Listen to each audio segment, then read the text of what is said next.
I'd like to welcome you to this edition of the award-winning PRS Journal Club podcast with your hosts, Drs. Francesco Egro, Nicole Phillips, and Ira Savetsky. Enjoy. Hello, listeners, and welcome to the February 2018 PRS podcast.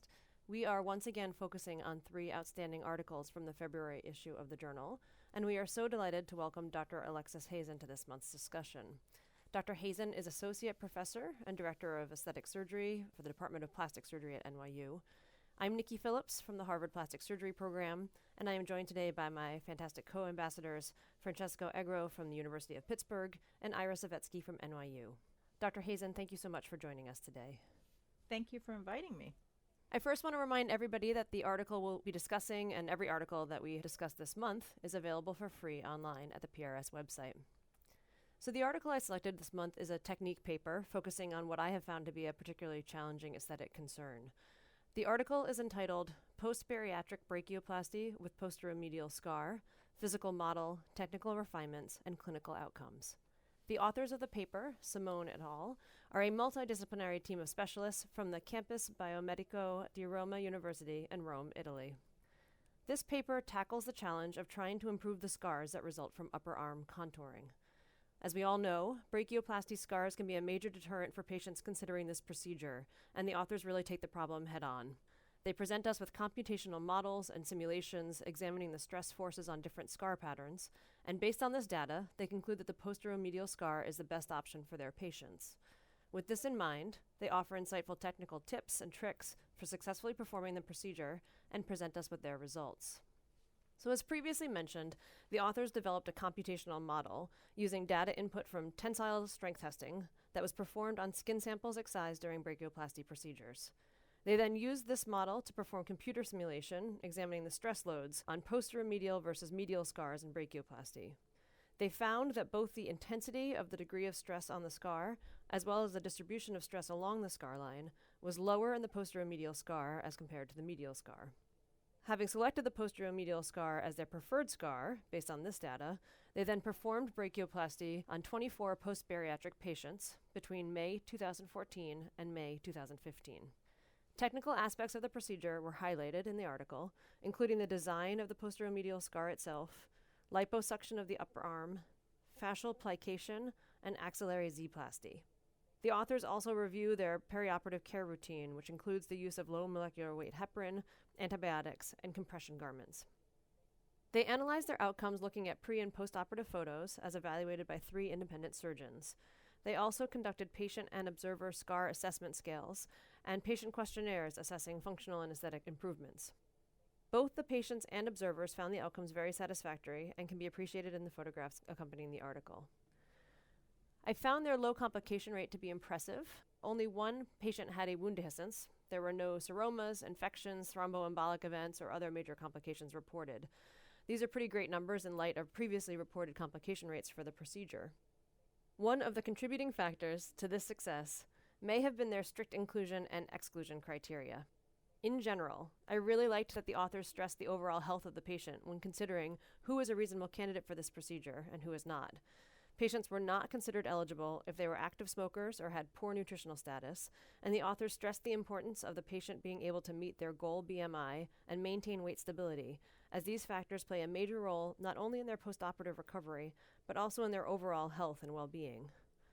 With rising trends in obesity and subsequent weight loss procedures, body contouring is an important topic of study for today's plastic surgeon. An estimated 216,000 bariatric surgery procedures were performed in the United States alone in 2016, and studies have shown that 65 to 85% of these post-bariatric patients desire body contouring procedures. As such, I thought that the paper was timely and relevant, and it contributes to our understanding of the results that can be achieved from such procedures. I'd like to open our discussion up now to my co-ambassadors and Dr. Hazen. Dr. Hazen, I was interested to hear what you thought about the computational model that they designed. Do you find this a compelling method of study? Do you think these sort of stressors that they found through this method will correlate to real-life activity? And can we use a computer model, essentially, to predict scar patterns in real life? Well, I think that the big thing is the scar. People sometimes can have periup complications, but generally they're not devastating. But people really worry about the scar because it is on their arm, and if they're wearing anything other than long sleeve, it's going to be visible in certain positions. So I think coming up with this model to figure out the stressors and see how the tissue would react is kind of brilliant, because how you close it and where you want it tighter, where you want it looser, and the dehiscence has to do with making it too tight. Wound healing issues, same thing, or poor scarring, same thing. So, you want it to be tight, but not too tight. And so I think this was a great way of sort of solving that problem. And I think the results really speak for themselves. Like you said, they had very low complication rates, and all the patients were pretty happy with their results. And these were not necessarily easy patients. These were patients who had massive weight loss with large amounts of skin that needed to be removed. Right, I agree. And I think that the photographs that they show of the results are equally impressive. I thought they were very nice looking scars and potentially can change the way that we perform this procedure routinely. Francesco, what were your thoughts on this paper? I thought it was an interesting paper and certainly a unique way of approaching this issue. I totally agree with both of you that the low complication rate was very impressive. However, I think certain assumptions were made with this model that makes the computational model perhaps unreliable. For example, they assume that the arm is cylindrical in shape and they don't take into account the fascial strength. I wonder whether, to compare incision patterns, it would be better to conduct a study comparing surgical outcomes, aesthetic outcomes, and patient satisfaction, which, in my opinion, would be more beneficial. I wonder, Dr. Hazen, if you had any pearls for us new plastic surgeons to minimize complications like scarring or wound dehiscence. Yeah, I think the key is not making it too tight. And so that means, just planning out the incisions really, really carefully. And I think wearing the compression garment is very helpful because it does reduce swelling. And with swelling, you're going to have more stress on the healing and more chance of, impaired wound healing. I personally like using the conjunction with liposuction. I wouldn't say that reduces complication rate at all, but I do think it improves the cosmetic outcome, particularly in the posterior arm, like right behind the elbow. There's often a fat pocket there, and it's very easy to address that with liposuction. I think putting in the sort of the pseudo-fascial stitches that they put in also reduces both scarring and dehiscence, and I think that's a key point. And short operative times, that's very important. Not spending too much time in the operating room is one of the biggest factors in reducing complication rates. Great, thank you so much. And what about you, Ira? What did you think about this paper?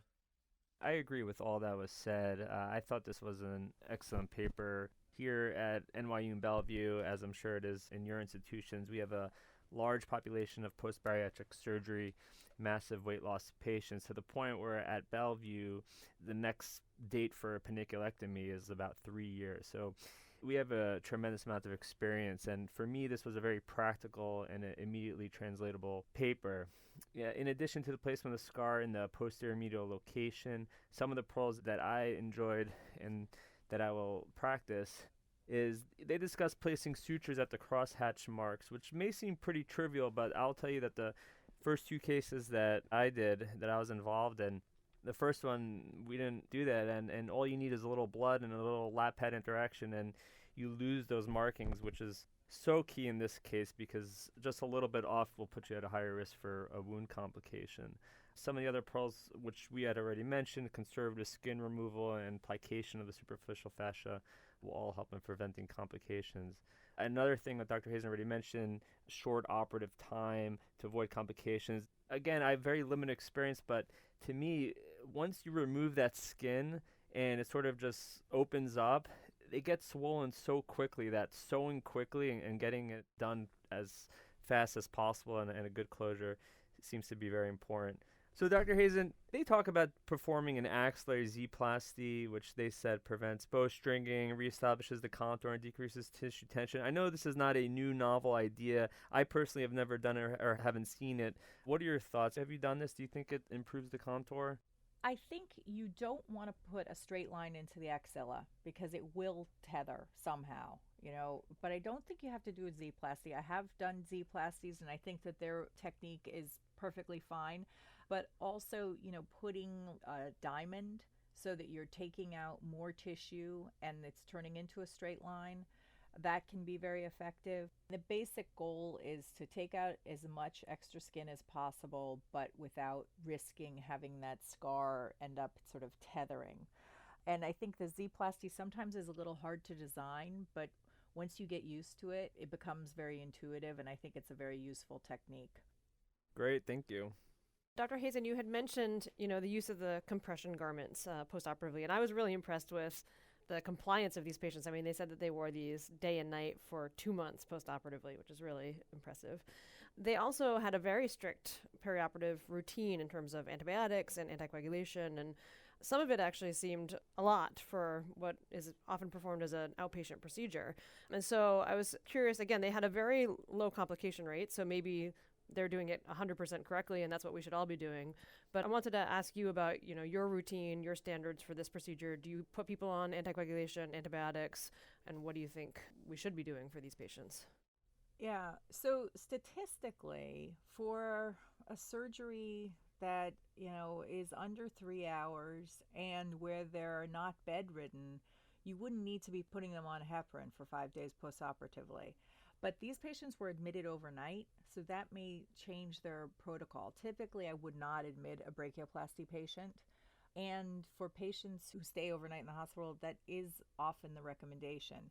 I think IV antibiotics pre-op is standard, post-op is not standard. Oral antibiotics for a week is probably not standard if you look at all the literature. But it's hard to argue with their results. On the other hand, did anyone have any problems with the antibiotics? They don't report on that, but, oftentimes people do, especially for a week. I typically do put patients on oral antibiotics for at least 5 days. I wouldn't put them on heparin unless they were somehow bedridden. And I think in terms of the compliance with the garments, it is impressive, but a lot of times patients feel more comfortable. There's something with pain and having the compression that actually improves it. It's the same thing with liposuction. A lot of times patients just feel much more comfortable with the compression garment on and they get used to it, and then they feel very strange when they don't have it on. And if they feel that it's really going to impact their recovery, they will be very compliant. For sure. I agree with that. Well, great. Thank you so much. I've learned a lot from this session, and I hope our listeners find it helpful as well. I would like to thank everyone for participating in another great discussion and remind the listeners to look out for the other 2 PRS podcasts this month. Don't forget to join us also for our monthly online journal club on Facebook, where you can interact with our featured authors in real time. And a big thank you again to Dr. Hazen for joining us. Thank you all.